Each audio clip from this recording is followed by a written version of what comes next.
Hi everyone, this is Faculty in Focus, a Marymount-produced video series where we spotlight our dedicated faculty members and their work inside as well as outside the classroom. I'm Communications Specialist Nick Munson, and today I have Dr. Brian Flanagan with me. He is an Associate Professor in Theology and Religious Studies, and we'll be focusing today on your teaching, specifically a course that you teach abroad. Thanks so much for coming on to the show with us. Thanks for having me. Just to start out, give me some of your background info, where you came from, what you're passionate about, and what brought you to Marymount in the first place. So I have been here at Marymount about 10 years. I grew up in New England, in Rhode Island. You can tell by my voice, maybe. And went to graduate school in Boston and came down here to work at Marymount. So about 10 years ago, I've been here ever since. I teach courses, teach a lot of our introduction to theology that all of our students get to take.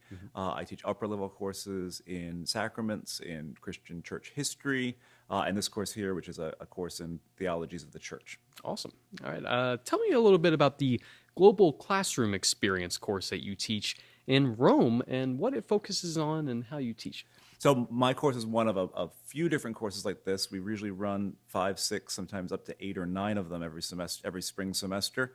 Lots of our students don't have the freedom to do a whole semester abroad or a year abroad, or need a little bit of a lead into that before they start.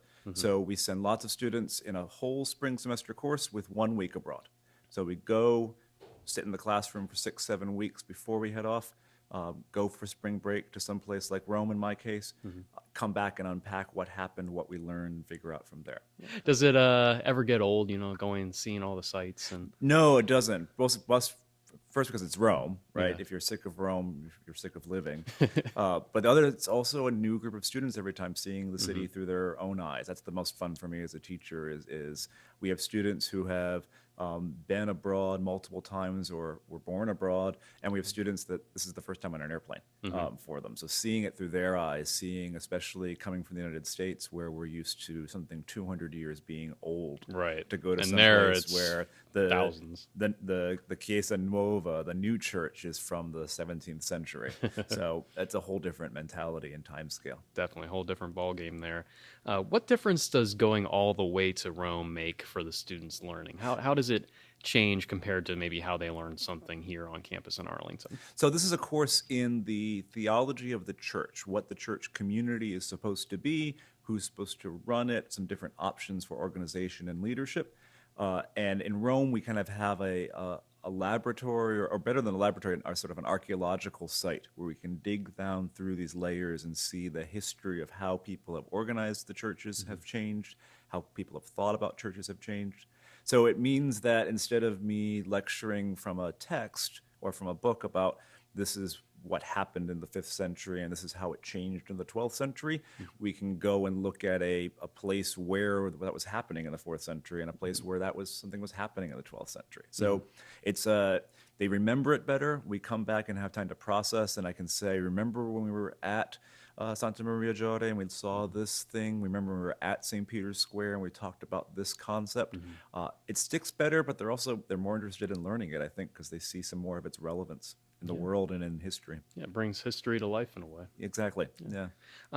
So I'm sure you might encounter this problem every so often, where for some students it might be more of a vacation trip than a class. How do you keep the focus as much as you can on the academic side? Well, we spend a lot of time talking about how it's not a trip, it's study abroad, and getting them used to the idea that the week that they're away with me, you're going to have some free time, but you're also going to be mostly working. Yeah. So you're still going to have to write those papers. Right? Still going to have to write the papers. And the other way I do it is that my students will work in groups and will prepare before they go.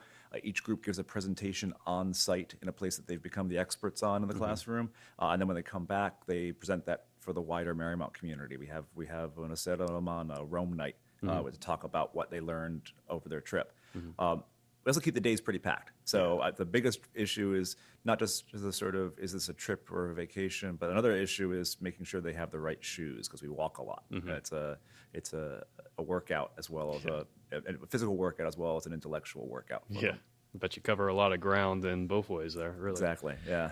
Now, in addition to the endless pasta and gelato that's available, what are some of your other favorite memories of your trips to Rome so far? Well, one of the things I always love is whether we go to a church called San Clemente, or sometimes we go and look at the excavations underneath St. Peter's Basilica. The tour guides always say Rome's like a lasagna. It's layer upon layer upon layer that's stacked. And there's a couple of places in the city where you can go down through the layers all at once. So at one church, we start upstairs in the 13th century church and go down some stairs and end up in the remains of a 4th century church, and then go down underneath that and end up in a 1st century alley. And that opens my students' minds, I think, to the length of time we're talking about, the fact that whatever Christians are doing today in their churches has this much longer history, and it's just kind of cool. You see their eyes widen when you get down to the 1st century, there's a spring of water, a natural springs just still going down there underneath 3 blocks of city streets and construction and 2,000 years of history. That's incredible.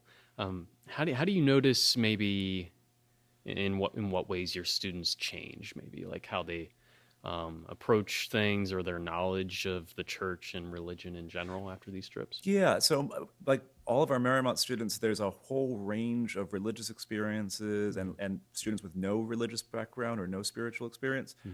So you see that range of people for whom this is a really personal spiritual event as well as a learning event. And you see students who just sort of, this is their way of seeing, widening their horizons about the world in general. They learn about themselves too. One of the things I always find fascinating when I bring students abroad is people comment on how our students don't always look like each other. And they have to, the people who are asking, well, where are you from? Oh, you must be Americans because you all look different, but you all get along together. So and that diversity. And they come back appreciating that diversity as well. They come back appreciating that they have a different kind of experience than other people in the world of every day they meet people of different faiths, different languages, different skin colors, different backgrounds. So that changes them too. They get a little more appreciative of that. They also get a little bit more appreciative of having the primary language. So they're more patient with people in the U.S. for whom English might be a second or third language, and with each other too. Because you have to they put themselves in others' shoes by going abroad like that. Yeah. Exactly. It's a reach, and it's a way of stretching them. We talk about getting a global perspective as being one of the things we try to do at Marymount. Right. You can do that in a classroom and get half the way there, but actually being on the ground and having to figure out how to order your gelato, to learn just that little bit of how your experience is valuable and how others people's experience is also different and valuable. It creates a better world, I think, in the long run as well. Definitely. Anything else you'd like to add on this trip and your courses in general? I think one of the strengths of what we do here at Marymount is our ability to bring students into contact with a lot of things they might not have seen before. So in my classes, we're bringing them into contact with a history that they might only have the vaguest notions of. We're bringing them in contact with other people that they know of abstractly. We're bringing them into contact with a tradition, in my case, the Catholic Christian tradition that some of them have experience of. Just that contact and then being able to step back and not only experience it, but study it, think critically about it, try to explain it to other people. Right. That's what we do well. I think all these global classroom courses are one of the best things we do here at Marymount. Definitely. It's awesome to hear about it. And Dr. Flanagan, thanks so much for sharing your experiences with us. You're very welcome. That'll do it for this episode of Faculty in Focus. We'll see you for the next one.